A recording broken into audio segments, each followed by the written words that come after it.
Good morning, good evening, ladies and gentlemen, and welcome to this FP&A Trends webinar. Today, we are going to look at From Insights to Impact, Unveiling the Potential of FP&A Scenario Management. My name is Hans Gobin. I am an International FP&A Trend Ambassador, and today I'll be your facilitator.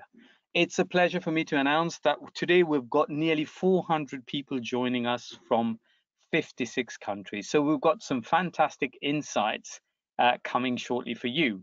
Enjoy it. So what have we got on the agenda for you today? So we will look at scenario management. What does that ecosystem look like? What do we need to do there? We will look at critical factors of scenario management and a bit of a case study as to what's happening at Coca-Cola. And then we will look at scenario management in practice, a few examples there. We will finish off with the role of modern technology for scenario planning. We'll do some conclusions and recommendation, and finally we'll go into the very exciting Q&A session. So that's what we've got on the agenda for you, but it's a pleasure for me to now introduce my fantastic panelists. We have 3 people on the panel today, and the 4th is myself. So panelists, please come on your webcam and come off mute whilst I introduce you, please. So the first of our panelists today is Cornelia Nitra, who's Finance Director, Germany, Denmark, and Finland at Coca-Cola GmbH. She's based in Berlin, Germany, where she's joining us from today. And of course, she will take us through critical factors of scenario management with lots of examples as to what she's doing within her own company.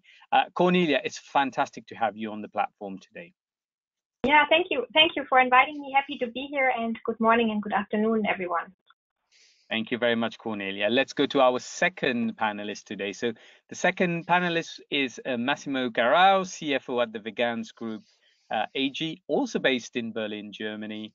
And today he will take us through scenario management in practice and sharing lots of examples in practice life as well. So Massimo, great to have you with us today. Thanks for having me. And good morning and good evening to everybody who is connected now. Thank you, Massimo. And finally, we have Rolf Gigemental, who's Chief Product Officer at Jedox, joining us from a slightly different place to Berlin, which is Frankfurt in Germany.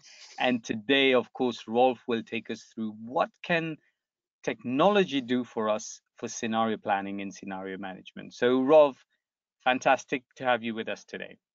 Yeah, thank you, Hans. Thanks for having me, and also hello to everyone around the 56 countries. Thank you very much, panelists. We have an exciting 3 presentations coming on, lots of insights, lots of questions and answers as well. But for now, panelists, if you can switch your webcam off and go on mute whilst I deliver a bit of the housekeeping that we have to do for today. So today we've got our technology sponsor is Jedox. We all know Jedox, the world's most adaptable planning and performance management platform to do great planning. So thank you very much, Jedox, for making this possible. A very quick update on what we are doing at the FP&A Trends Group, the International FP&A Board. As we know, we are now in 31 cities, 17 countries, 4 continents, soon to be 32. So if you are near any one of these, please sign up, come and see us, and come and join us for all the exciting discussion. Yes, of course, we've got our FP&A Insight, the digital community through our website, webinars, LinkedIn groups, and digests. So please join us there. And finally, our FP&A education, research, and consulting that we do as well. So lots happening as far as FP&A Trends is concerned. And please join us and be part of it. So what does today entail? So it is an hour webinar. Your participation is very definitely, with a 2 polling question. We will see what the panelists are doing in their organization, but would love to know what are you doing as far as scenario planning and scenario management is concerned. So please vote when we launch the polls. It is an interactive Q&A session, though it won't be live face-to-face one-to-one. But please ask your question via the chat box. Direct it to who you want it answered. We will answer a few of them live today. The rest will definitely be answered to you via email. So don't hesitate.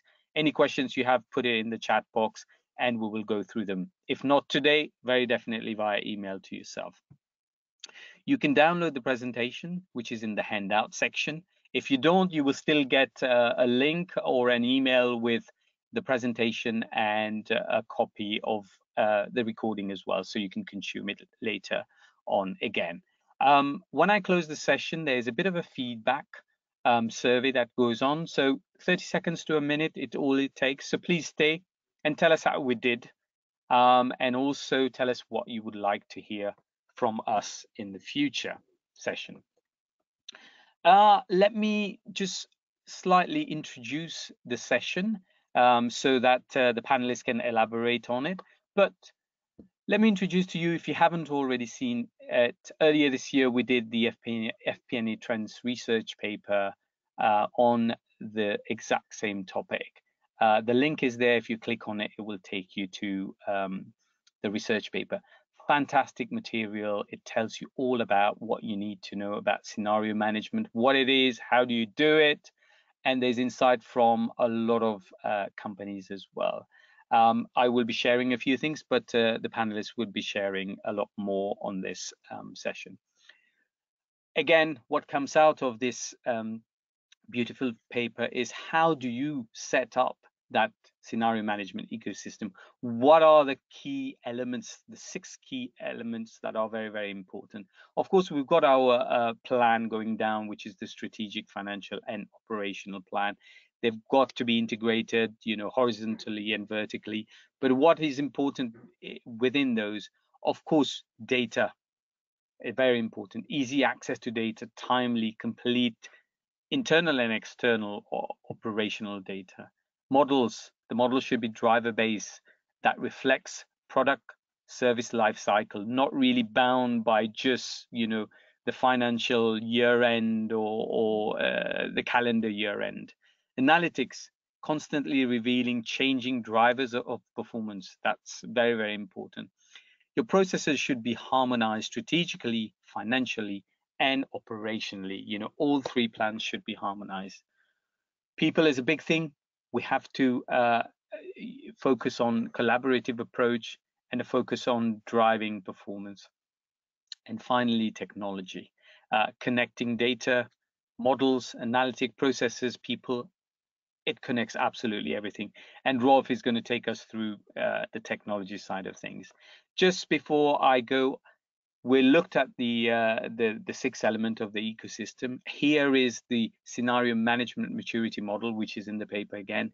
What does this show us? It tells us in this 6 swim lanes or 6 key items of the ecosystem, what are leading organizations doing? So for example, if you pick on data, multi-format, holistic data. So I'm looking at the leading stage level 5, a single source warehouse, data lake, central data dictionary, real-time data access.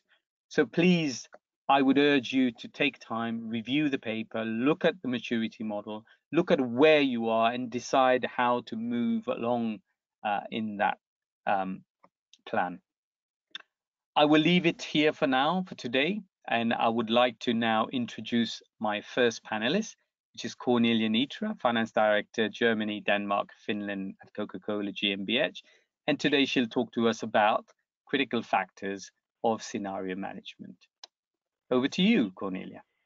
Thank you so much, Hans, and we're very excited to be here and sharing about my experiences on scenario management.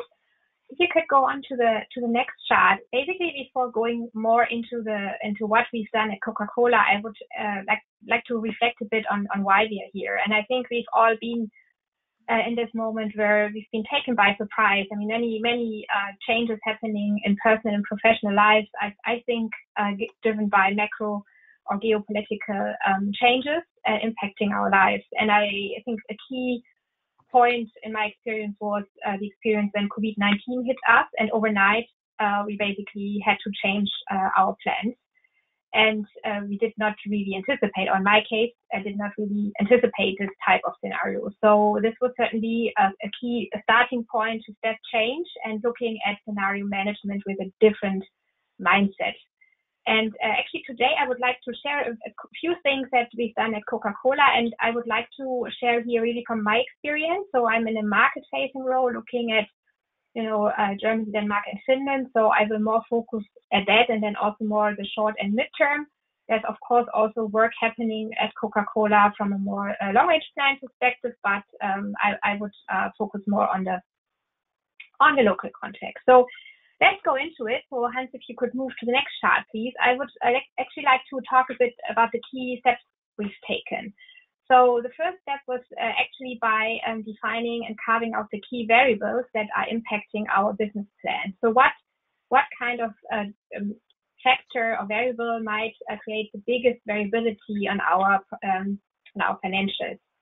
And at this time, we were also really discussing on the most valuable data points and drivers to use. So the indicators needed to have predictive power, need to serve as a leading indicator, so not just looking backwards, but also giving us a path to the future. And then, of course, also what Hans just mentioned, that the data should be available and with easy access and timely.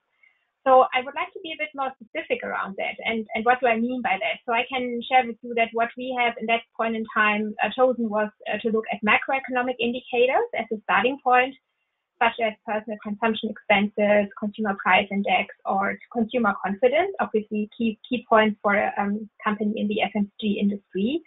Then we brought that one level down, looking, okay, and what is really then impacting our top line, and that is really around mix, that we've seen significant variability over the past years. And here we looked really at, for example, channel performance, particularly how does our trend line look like since the away from home recovery, channel mix, package indication, and so on.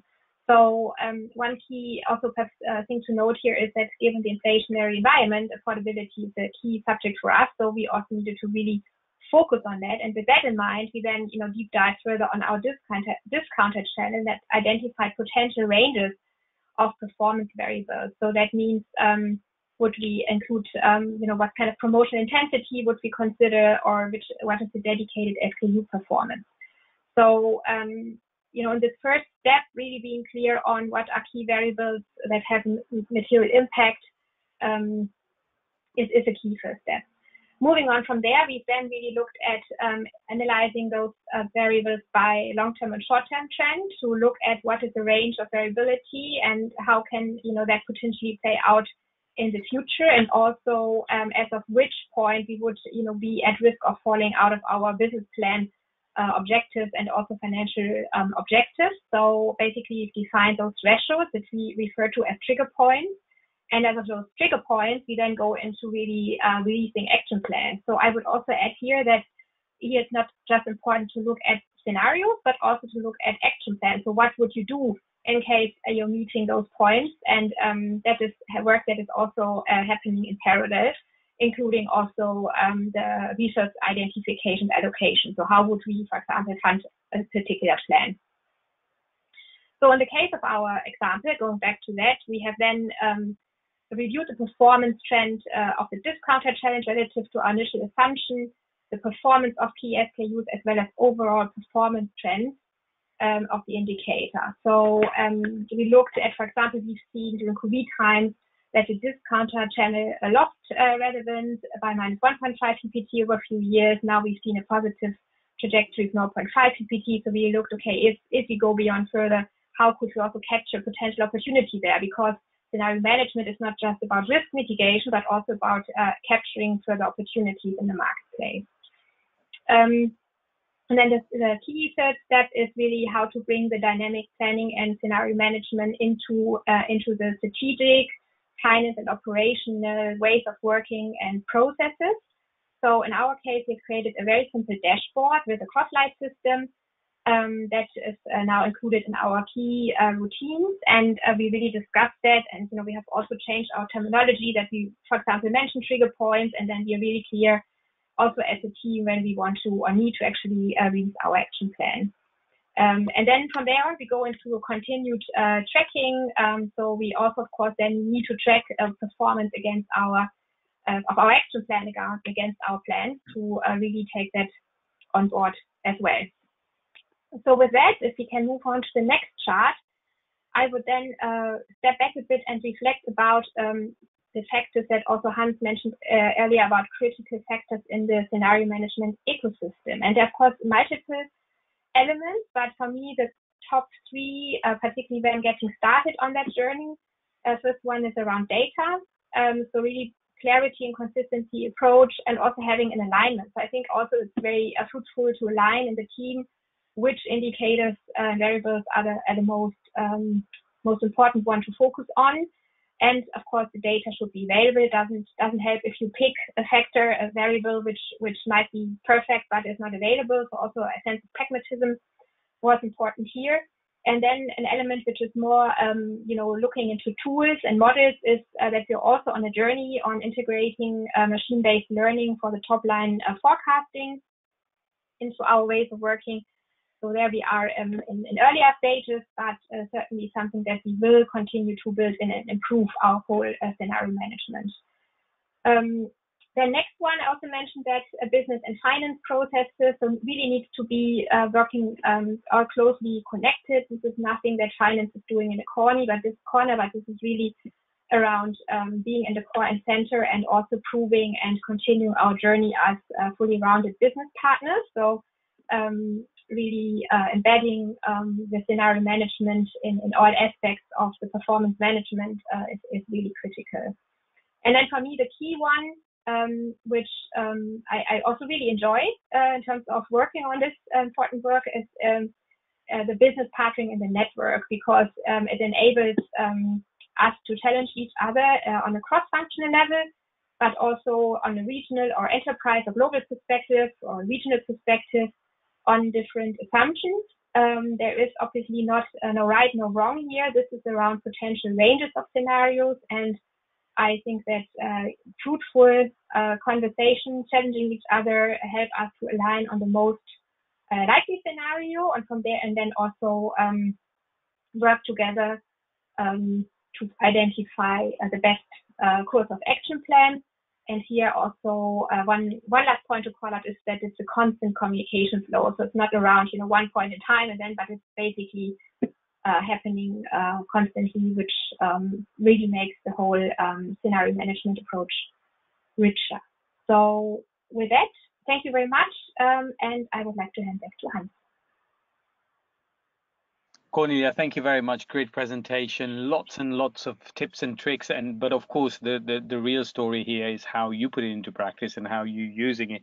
For me, all the bits about the macroeconomic factor, how you're utilizing it, how you're bringing outside key indicators into your model was one key takeaway. The second thing was seeing how you actually look at the strategic planning, the financial and the operational, and try and bring everything together, rather than in a very few cases we always see that scenario management is a tool that is sitting somewhere else and being done by somebody else, completely separate from what the business is doing. So that is fantastic. So thank you for sharing your thoughts on and your case study on scenario management. But why don't we now look at what our audiences are doing as far as scenario management is concerned? So ladies and gentlemen, if you could vote, please. How advanced is your scenario management? We do not use scenarios at all. Simple Excel-based scenario planning, Excel-based or automated driver-based model, and finally, multi-dimensional scenario management using all the mods and cons of the latest softwares that we have. So first of all, how advanced is your scenario management? First of all, sorry, we don't do scenario management at all. Secondly, simple Excel-based scenario planning. Third, Excel-based but automated driver-based planning. And final is multi-dimensional scenario management using the latest tool. I'll give it another few seconds and then I will close it. If you can please vote. And now I'm going to close it and I'm going to share the results with everyone. 16% say they don't use scenarios. 57% is Excel-based. 24% is Excel-based, but much more complicated with automated driver-based modeling. And 2% is multi-dimensional scenario management, and that is including tool. Cornelia, any insight from this outcome from you?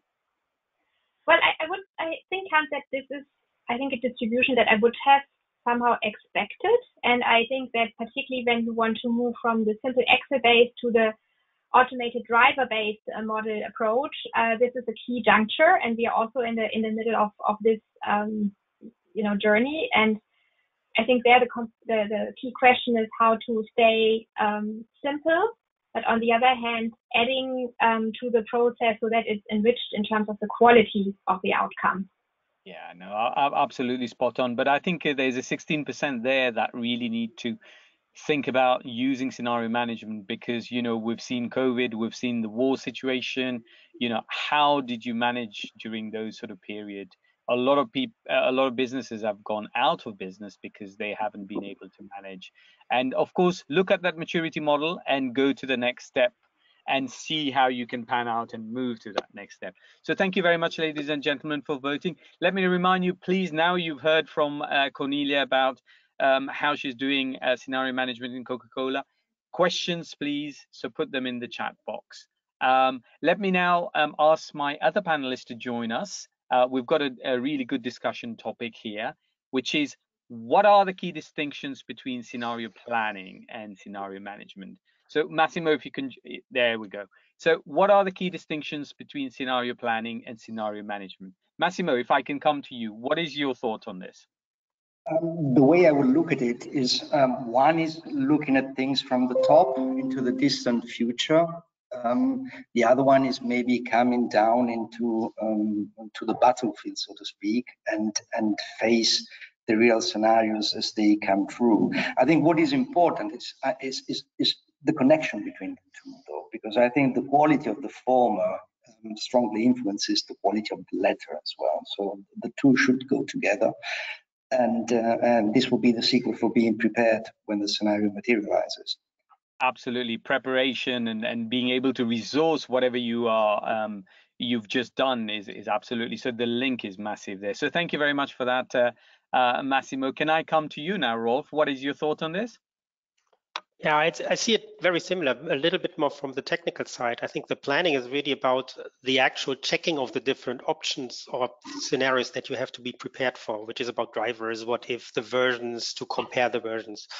But putting this all into action, what we heard about some of the dashboards in the presentation from Cornelia and the collaboration, this is, I think, the real management aspect. And so it's closely related, and the planning is the first step, but then you want to do something with the results, and then it's getting into the management aspect. Absolutely. And can we circle back with you, Cornelia? What is your thought and your closing comment, please? Yeah, I fully agree with Massimo and Rolf. I believe really the action planning around scenario management is a key differential, right? To really not just think around what could eventually happen, but also what could we then, or what should we do? And also thinking around opportunities here, not just around risk mitigation, but really thinking broadly, how can the business be adjusted from a strategic and operational perspective and financially to grasp opportunities and address risks. Yeah, no, absolutely spot on there. I mean, we've seen during COVID period, some industries have gone really rock bottom, but the other industries have picked up massively. So of course there's opportunities and threat, and this is a time to utilize them and just make sure that we know where we're going and making the most of it. So thank you for answering these, ladies and gentlemen. Let us now move to our next presentation, which is going to be by Massimo. So just quickly introducing you again, Massimo, of course. Second presentation is from Massimo Garau, CFO at Veganz Group AG, and today will talk to us about scenario management in practice. Over to you. Thank you, Hans, for the introduction. I'm pleased to talk about some examples, but I think before we start with the concrete examples, we should put it a little bit into the context. So as you see on this chart, there is a visual representation of the relationship between uncertainty and time. As you see, as we move to the right and to more distant future, also the uncertainty increases. This is certainly a very obvious conclusion, very intuitive, but the consequence is that the planning becomes exponentially more challenging. but also more necessary. So in a few words, the more uncertain the environment, the more difficult planning becomes, and the more we want and we need to plan. So how do we break this vicious circle? I would like to go to the next slide, where I show you 3 different stages of planning relating to the ecosystem that Hans showed before: strategic planning, financial planning, operational planning. As you see, again, I tried to distinguish them, with strategic planning being more concerned about the distant future, financial planning somewhere in between, and the operational planning more concerned with present or immediate actions and decisions. Now, it is important to understand that the boundaries between these 3 are relatively blurred. It's not always easy to distinguish between the 3, and they should all be based on some constant consequent assumptions and should be interrelated to each other. Now, I would like to talk about each one of them separately, and therefore on the next slide, I would like to start with the subject of strategic planning. Here, uncertainty is the highest, and it also compounds over the years because we are concerned with a more distant future. The planning will not be too detailed at this stage. Ownership will stay with the board level. Typical scenarios may include some technology breakthroughs or some policy changes, just to name a few. And this is a good time to make a first example. Could you imagine a policy change that wipes off 50% of your business overnight? There are some examples. I would like to quote one from my professional experience. In 1987, after the tragedy of Chernobyl, the Italian government called for a referendum to decide on the future of nuclear power generation in Italy. The population voted against it, and construction of 3 plants stopped. 5 years later, I started working for the company that should have supplied all the components for these plants, and was tasked with divesting the businesses that the company had acquired after the referendum in order to compensate for the lost business. So this is a case where understanding the drivers of the business and your possible futures, in this case, public sentiment versus nuclear power generation after such a tragedy as Chernobyl, certainly helps planning for a similar scenario and prepare the company better in case this materializes. And this would have saved a lot of investment money. So this is a case of strategic planning. I would like now to go to the next slide and analyze financial planning in bigger detail. Here, the uncertainty is probably lower because we are not concerned with the very distant future. We're planning for a shorter time period, but you want to plan in more detail. So P&L, balance sheet, cash flow statement, possibly a cost center level, possibly on a more monthly basis. At this stage, I see ownership residing with the finance department because they are the ones who use it as a steering and a control instrument. Examples of scenario planning in this case could be future product launches, changes in competitors or customer structure, for example. And if you take product launches in the food industry, where I'm now, the vast majority of product launches flops within the first 5 years of life. So if your results are highly dependent on the launches of new product, I would definitely recommend that you also ask yourself the question, okay, what happens to my plans if products fail? Because most likely, sorry to break the news, but most likely some of them will fail in the future. And so what possible measures can we take? As far as customers are concerned, we hear unfortunately every day about companies in financial distress. Now imagine the case when a whole country would go bankrupt. Difficult to imagine, yes, but you may remember the financial crash of Iceland in 2008. As a reaction, the Icelandic government restricted foreign exchange transactions that were not related to trading basic food and pharmaceutical products. At the time, I was responsible for that market for a confectionery company, which is quite difficult to consider as a basic food category. What can you do in this situation? Well, this is a business that is obviously influenced by some macroeconomic indicators. Consumer purchase power is obviously very important, and there were already some very strong signs that the Icelandic economy was facing some problems. In this case, if you identify macroeconomic indicators as a driver to your business, you need to monitor them constantly. You need to analyze signals coming from the economy. And then you can take some countermeasures, because in such a case, whether it's a country or a single company, you can manage the scenario in several ways. For example, you can accept only smaller orders, more frequent orders. You can shorten your payment terms. You can move to advance payments in order to hedge or limit your exposure. So these are quite real example of how you can manage scenarios in the financial planning. And this leads me to my final slide regarding operational planning. Similar considerations can be applied here. The range of possible futures, because you are planning for a very short term or the day after, basically, is quite limited. Often is a binary type of scenario. Yes, no, it happens, it not happen. And ownership, of course, needs to stay with the line management in order to shorten decision time, implementation times when it comes to putting them into practice. Typical examples here would include short-term capacity planning, some shifts planning, purchasing of packaging materials, implementation of trade activities. One consideration here to be made is that often we associate scenario management with the subject of being prepared for the worst. All scenarios need to be negative. As a matter of fact, there are situations where you want to consider also scenarios that are particularly positive, where the reality exceeds your expectation. Yeah, this is very important when you are doing some trade activities, or when you are planning for production of seasonal items, for example.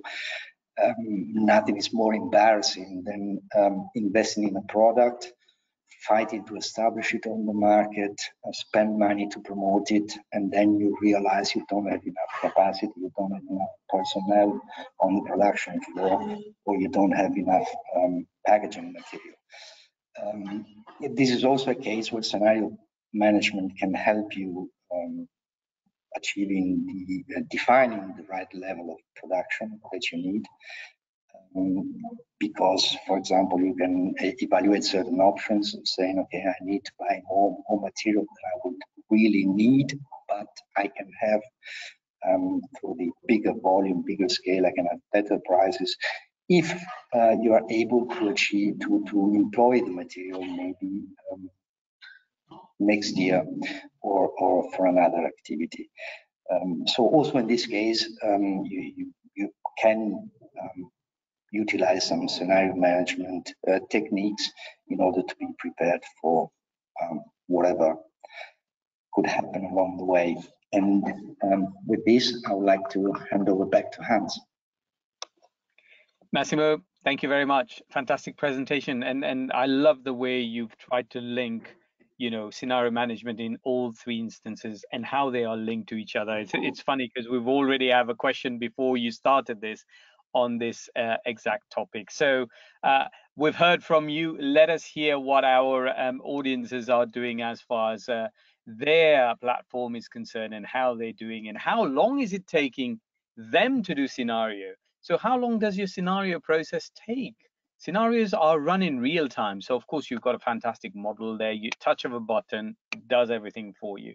Scenarios are run in less than 1 day. Second option. Third option, scenarios normally take a week to run. Fourth option is, of course, we can run scenarios, but it is very time consuming. And finally, we don't run any scenarios. So first, in real time. Second, less than 1 day. Third, take a week. Fourth, it is very cumbersome and takes a long time. And finally, fifth, we don't do scenarios. Ladies and gentlemen, if you can vote, please, would love to know what you're doing and how well you're doing. If you're struggling, then why are you struggling as well? So how long does it take you to do scenario planning? I'll give it another couple of seconds. Please vote, and I'm going to close the votes very shortly. Just another couple of seconds, and I have now closed it. So 6% say It's run in real time, which is fantastic. 18% less than 1 day. 23% take about a week. 37% find it very cumbersome. And then 17% don't run any scenarios at all. Massimo, what is your insight into this? It would be nice if I could see the side, the page with the apologies. With the results. That's now it's thank you very much. Apologies, my fault. Yeah, so 6% real time. Yeah. Well, again, some very small tails, which is good. I mean, more concentration somewhere in the middle. If more had said that scenarios are run in real time, that would have been very bad for my self-esteem, because I would have been very envious about that. It's not surprising that it takes some time to run scenarios. I mean, they should also be like that, because you need, first of all, you need to understand the drivers, you need to model them, you need them to run the numbers, which is probably the easiest part. It's all the work that comes before, I think, where you need to invest the resources. So I would have expected even more than 37% on point number 4. That is time consuming.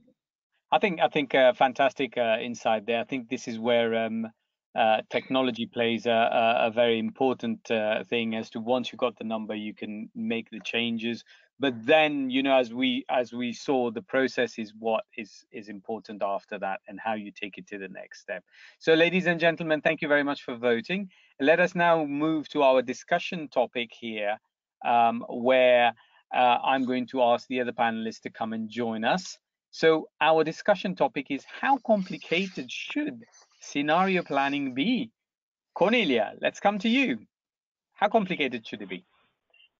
Well, in my point of view, it should be as easy as possible to still get to a meaningful outcome. So really focusing on the key drivers and starting from there, and not trying to boil the ocean in one go, and then having perhaps an outcome that cannot drive actions or decisions and then actions. Of course. Thank you very much. Rolf? Yeah, I completely agree with Cornelia. I think also here the 80-20 rule. First of all, we try to predict the future. This will never be exact, and you can't even make it exact by trying hard. But identifying the main drivers and understanding the effects, that's the value. And then the easier, the better. So it's what I also think. And finally, Massimo? It's difficult to disagree, and I don't want to disagree. I mean, I totally share the view. It is important that it's simple, that it's understandable, that it's cascaded through the organization, that everybody finds himself in these plans and knows what to do when it comes to it. Absolutely. Overcomplication means, of course, it takes forever to do, forever to run. And then when do you have a chance to put it into place, if you need to put it into place? You know, the whole sort of uncertainty might be gone by then, you know, and you might have missed the boat. So yeah, the simpler the better is the message we're getting from all of our panelists. So panelists, thank you very much for this, and let me remind the audience to please keep sending their questions. We've got a few. We will try and answer a few today. The rest we will answer to you directly via email. So please keep sending your question. Let us now move to our last presentation for the day. And this is by Dr. Rolf, who is Chief Product Officer at Jedox. And today he will take us through what can technology do for us as far as scenario planning and scenario management is concerned. So Rolf, over to you. Thank you, Hans. Yeah, let's start. And before we are going into the technology, I think it does make sense to understand what are the drivers why scenario management is important and what impact does this have on the technology. And let's start with the driver that was mentioned a couple of times, with the uncertainty, with war, with pandemic. And so finally, technologically, this means we need to have modeling speed. We need to be flexible to adapt to a changing environment, changing world, and to reflect the complexity of certain things in the systems. The second thing that's closely related with this, and that we see also as a big trend over the last many years, is the digitalization of the world, because having a data-driven prediction of what scenario which will have which impact makes it possible that there's a lot of data to look into this, and there's a lot of data to analyze. And looking about the time-consuming time to create scenarios is that anything that you can automate in refining data into interpreting data to create the models is important, and that digitalization is a competitive factor. Meanwhile, that companies that are making more use out of their data are more competitive, which is also related with the third factor, which is the cloud SaaS development. Many processes in organizations are getting measurable because they are creating data, which could be a good data source. We talked about the availability of data to predict something, and sometimes this data is hidden in specific processes that are documented in systems, which comes to the is closely connected to the business partnering aspect that we also heard in Cornelia's presentation, where the collaboration between finance and operational departments based on data that both departments have to connect these dots, and having these driver-based models to collaborate in a different way to predict from operational outcomes to what does this mean on the financial side. And at the very end, we are talking about what impact to have which scenarios. Also, the target systems are getting more and more complex in today's world. It's very often not only the economical factors of profitability and finance factors that we need to manage, it's also sustainability aspects, which just makes it even more complex to see which scenario does it have which impact on specific areas that are planned for. All these factors are reflecting in needs for how a system should look like. And on the next slide, we can see how the architecture of a system that is able to handle this many aspects should be built. So we have a data foundation which should be able to integrate all the relevant information from external data like economic data or growth factors in regions, but also internal data from different systems, from different departments, to put it into a model where we can represent the driver-based logic in that what we call the in-memory engine, or with an AI system's capabilities to automate processes. And then at the very end, which is more towards the performance, so this is to the scenario management aspect, to provide that information in the right formats via dashboards, tables, ad hoc analysis capabilities on different devices to give the different users access to the data in the way that they need to bring the data into action and to handle according to the outcome of this analysis. When we have all this in place, which is on this platform, we see on the next slide that we have the foundation for the processes, how we can manage different scenarios in an organization on the different levels, basically the levels that Massimo described before. So a strategic level, to where we have the strategic drivers and evaluate the options, where we can go into the more operational or finance level to plan for which scenarios are there, and really play around and refine on the different levels how we should behave, or what are the options that we have in our organization. So this is more really the very generic technological foundation. Of course, now the content comes into play, and that's what we see on the next slide, where we have an overview of scenario planning. Typically is in the first place very often financially related, where we are thinking what is the impact on our P&L or our top line of the organization. But what we've seen in the crisis and disruption of in the last years is very often scenarios are also important for other areas and are related to operational processes, which is why business partnering is getting so much more important. And for all these different processes where you would like to see what's the impact of a change of exchange rates, or a change in my supply chain, and how is the financial impact of this, there are best practices or specific business logics how you would represent this in a system. And this is what we can see here, that it's very helpful to take best practices, how my finance organization can report on financial data, or how I can calculate and make the impact of HR related challenges with talent shortage or whatever the impact might be, how I can manage scenarios there. This looks a little bit overwhelming, looking at all the different areas that might be part of performance management. On the next slide, we see that this is only kind of a menu of options that you can pick typically, and we started before that you should start small and very specific. You can of course cover simple aspects of this immediately. And start small, for example, with just a finance scenario planning. But when you then have, for example, the talent capabilities, what are the salary and wages impacts on my finance data to combine it with this, or what's the top line revenue impact on my finance P&L results to get into more detailed revenue planning. And with that, start stepwise and increase complexity, but over time. This is the overview of how you can, with different solutions, be prepared to create scenarios in different areas of your organization.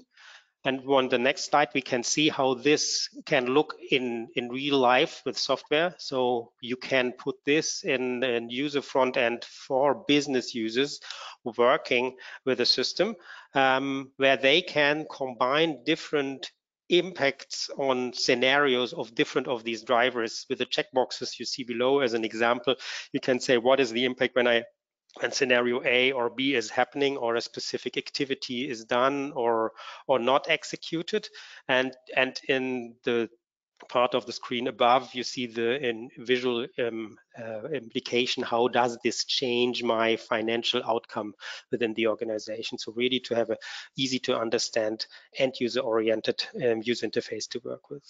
And to sum this all up, what does this mean? And also to close the circle, on the next slide, we see the 6 success factors that Hans was talking about in the very beginning. So the technology that we need to have is really that platform that is able to connect the data, pull the data, create the models, and represent the results to the people with the different user interfaces.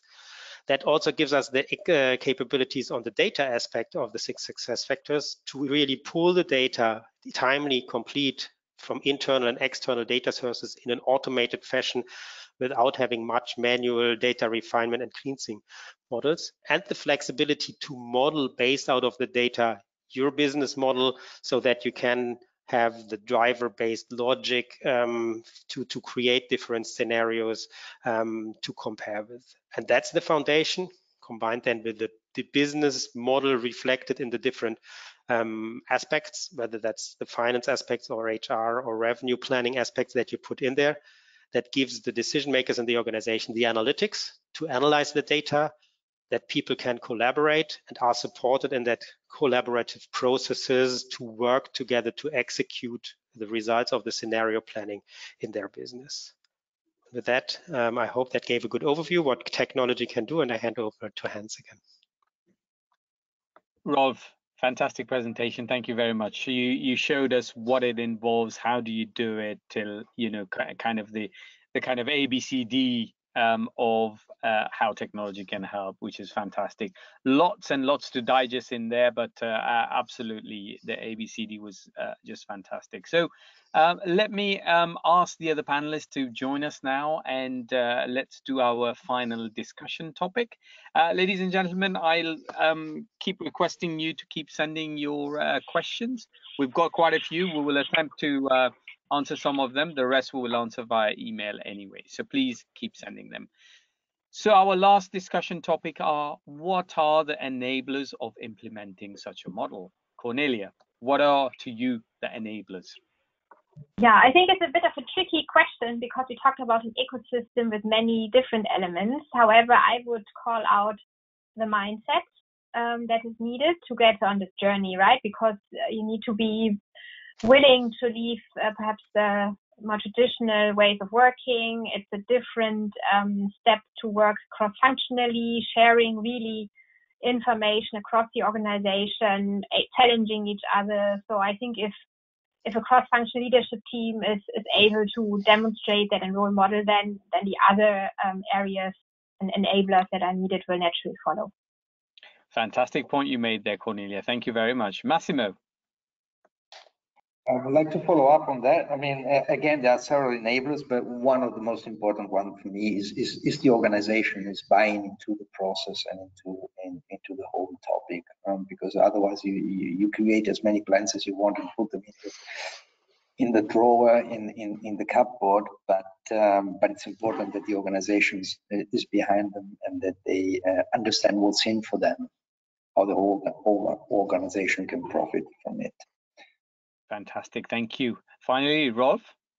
Yeah, of course, very close to what Massimo and Cornelia said. I think it's that there's one aspect also. It should be an area that has really a big impact, where there is a pain, because that means also there is a value, and then people are able to focus and act fast and start to learn from there. So I think, and then all the things that Cornelia in her presentation talked about much more in detail regarding the availability of data and so on, of course, are also important. But first is that mindset to get over the hurdle and say it doesn't have to be perfect. Yeah, fantastic. Yeah, think big, start small is what we said earlier on, didn't we, Rolf? So thank you all for participating in the discussion. I think we now go to our key takeaway, which is our conclusion sort of session. And here, Cornelia, what would you like to leave our audiences with in terms of the key important aspect of scenario management? Thank you, Hans. It's very much what we already just discussed, really starting with your key driver. Where do you have the most material potential variance? Starting simple and really consider it as a continuous learning journey to improve step by step, and thereby seeing that with a positive mindset. Fantastic, thank you. Massimo. I would like to give 3 if possible. The first one would be, don't be shy. Don't start planning for the +1 or -2%. Try to plan for the unimaginable, because that's what could come true and what could affect the future of your company. The second one is, once you have identified the drivers, allocate resources to control them and see how they are coming true, if they are affecting one of the scenarios you planned. And the third one would be, exercise your scenarios. Once you have defined them, you've calculated them, and you've seen what actions are necessary in that case, and just take time to exercise it, go through it over and over again, because sooner or later they may come and knock at the door.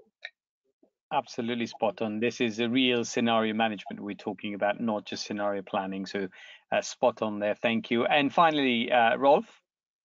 Yeah, again, it's kind of a summary, and also something that we say, and you just quoted in our company. So think big, be bold, have that big plan of what you want to achieve, but then start small with something that you can do.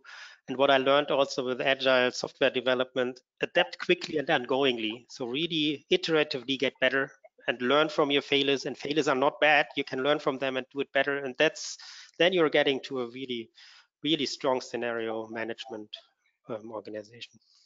Fantastic. Thank you very much for your conclusion, ladies and gentlemen. And now we go to our very exciting Q&A session. I have to say we've got lots of questions, but unfortunately, we probably can take one question to each one of our panelists. And question 1 goes to Cornelia. And Cornelia, do bear with me. So we could have some major challenge when doing scenario planning. We have different businesses type, for example, commercial, non-commercial, significant spend requirement, etc. How can we use scenario planning when so many things is happening? And you're probably in that same situation, Cornelia. I think, you're talking about business type and spend. I think it would be important to really anticipate the different ranges. So, as we said, thinking bolder, what could be on the horizon that we haven't thought so far? How can we also reallocate resources. I think it's also around moving away from static budgeting, but really when we're looking at this element, how could we possibly change our plans significantly? I mean, that happened also as a learning overnight when we had the COVID crisis, where we significantly changed our plans and reallocated our business marketing spending linked to what was needed to support a top line performance. Yeah, no, absolutely. And the key thing here is about identifying those key drivers again. You know, we spoke of quite a few different things. There are different priorities. There are, you know, what are the key drivers? Is this going to be affected by whatever is happening out there? And then, you know, you kind of build the scenarios around that. So thank you very much for answering that, Cornelia. Thank you for that. The second one goes to, of course, Massimo. Massimo, we just talked about mindset and you know, buying from organization, and this comes in quite nicely. Is any tips on getting the board bought in to scenario planning processes? Seem always to lack ownership and engagement, and would love to know what are you guys doing there in terms of bringing the board along. Bringing the board along. Well, actually, I would try to turn it around. I think it's the board that should be taking everybody else along and should be concerned with this type of topics.